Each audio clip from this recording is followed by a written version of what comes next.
Mga bilang Kapitulo 4. Ang paglilingkod ng mga kahat. At sinalita ng Panginoon kay Moises at kay Aaron, na sinasabi, ayusin ninyo ang bilang ng mga anak ni Koth, sa gitna ng mga anak ni Levi, ayon sa kanilang mga angkan, ayon sa mga sangbahayan ng kanilang mga magulang. Mula sa 3 taong gulang hanggang sa 5 taong gulang, lahat ng pumapasok sa paglilingkod, upang gumawa ng gawain sa tabernakulo ng kapisanan. Ito ang paglilingkod ng mga anak ni Koth sa tabernakulo ng kapisanan, sa mga bagay na kabanal-banalan. Pagka ang kampamento ay isusulong, ay papasok si Aaron sa loob, at ang kanyang mga anak, at kanilang ibababa ang lambung ng tabing, at kanilang tatakpan ni Yaon ang kaban ng patoto. At kanilang ilalagay sa ibabaw ang isang takip na balat ng foka at kanilang lalatigan ang ibabaw ng isang kayong tag-anas na bughaw, at kanilang ilalagay ang mga panggan ni Yaon.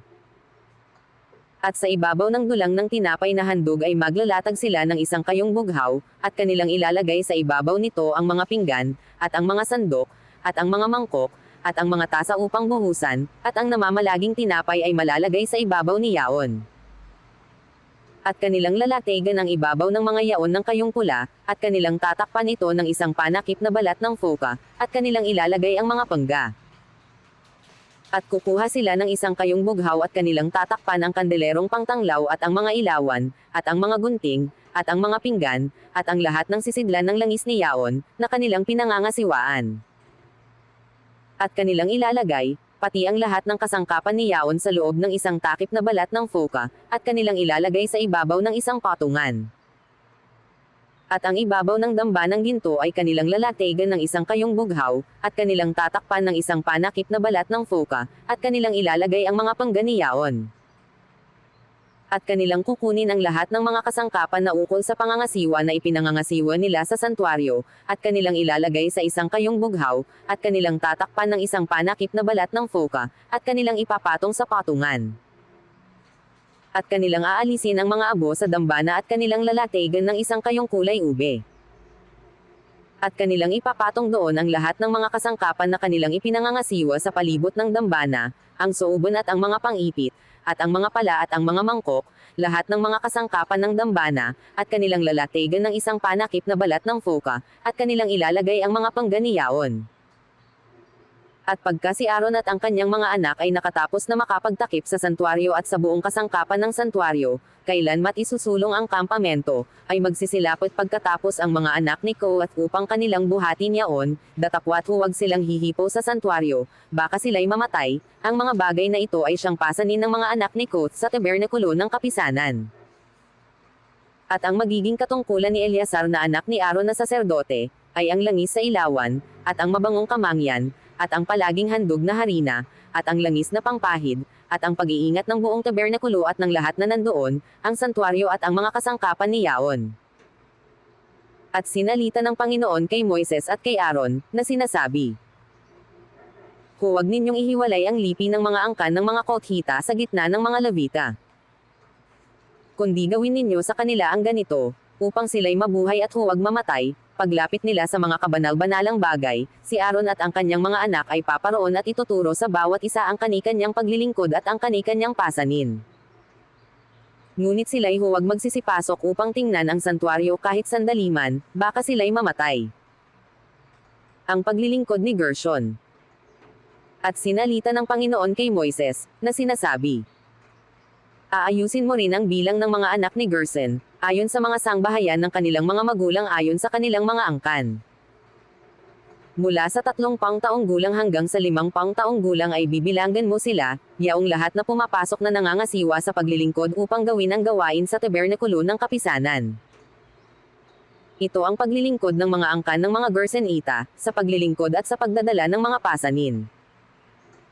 Dadalhin nila ang mga tabing ng tabernakulo, at ang tabernakulo ng kapisanan, ang takip ni Yaon, at ang panakip na balat ng foka na nasa ibabaw nito, at ang tabing sa pintuan ng tabernakulo ng kapisanan. At ang mga tabing sa looban, at ang tabing sa pintuang daan ng looban na nasa siping ng tabernakulo, at ng dambana, at ang mga tali ng mga yaon, at ang lahat ng kasangkapan sa kanilang paglilingkod at ang lahat na marapat na gawin sa mga yaon ay kanilang ipaglilingkod. Mapapasa kapangyarihan ni Aaron at ng kanyang mga anak ang buong paglilingkod ng mga anak ng mga Gersenita sa buong kanilang pasanin, at sa buong kanilang paglilingkod, at inyong ituturo sa kanila ang mga nauukol sa kanilang buong pasanin. Ito ang paglilingkod ng mga angkan ng mga Gersenita sa tabernakulo ng kapisanan, at ang katungkulan nila ay mapapasa ilalim ng pamamahala ni Ithamar na anak ni Aaron na saserdote. Tungkol sa mga anak ni Merari, ay bibilanggan mo sila ayon sa kanilang mga angkan, ayon sa mga sangbahayan ng kanilang mga magulang. Mula sa 3 taong gulang na patanda hanggang sa 5 taong gulang ay iyong bibilanggan sila, lahat na pumapasok sa paglilingkod, upang gawin ang gawain sa tabernakulo ng kapisanan. At ito ang katungkulan sa kanilang pasanin ayon sa buong paglilingkod nila sa tabernakulo ng kapisanan, ang mga tabla ng tabernakulo, at ang mga barakilan, at ang mga haligi, at ang mga tungtungan. At ang mga haligi sa palibot ng looban, at ang mga tungtungan, at ang mga tulos, at ang mga tali pati ng lahat ng kasangkapan at ng buong paglilingkod, at ayon sa pangalan, ay ituturo mo sa kanila ang mga kasangkapan na katungkulan sa kanilang pasanin. Ito ang paglilingkod ng mga angkan ng mga anak ni Merari ayon sa buong paglilingkod nila sa tabernakulo ng kapisanan, sa ilalim ng pamamahala ni Ithamar na anak ni Aaron na saserdote. Ang pagbibilang ng mga Levita na maaaring maglingkod. At binilang ni Moises at ni Aaron, at ng mga prinsipe ng kapisanan ang mga anak ng mga Kothita ayon sa kanilang mga angkan, at ayon sa mga sangbahayan ng kanilang mga magulang. Mula sa 3 taong gulang na patanda hanggang sa 5 taong gulang, ang bawat isa na pumapasok sa paglilingkod, upang gumawa sa tabernakulo ng kapisanan. At yaong nanggabilang sa kanila ayon sa kanilang mga angkan, ay 2,750. Ito ang nanggabilang sa mga angkan ng mga Kothita, lahat ng nagsisipaglingkod sa tabernakulo ng kapisanan na binilang ni Moises at ni Aaron, ayon sa utos ng Panginoon sa pamamagitan ni Moises. At yaong nanggabilang sa mga anak ni Gerson, ang kanilang mga angkan, at ayon sa mga sangbahayan ng kanilang mga magulang. Mula sa 3 taong gulang na patanda hanggang sa 5 taong gulang, bawat isa na pumapasok sa paglilingkod upang gumawa sa tabernakulo ng kapisanan.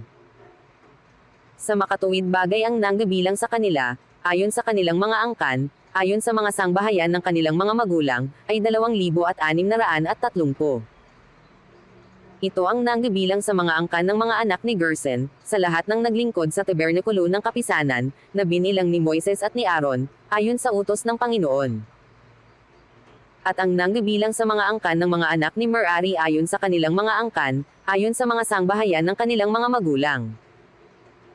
Mula sa 3 taong gulang na patanda hanggang sa 5 taong gulang, bawat isa na pumapasok sa paglilingkod, upang gumawa sa tabernakulo ng kapisanan. Sa makatuwid bagay yaong lahat na nanggabilang sa kanila ayon sa kanilang mga angkan, ay 3,200.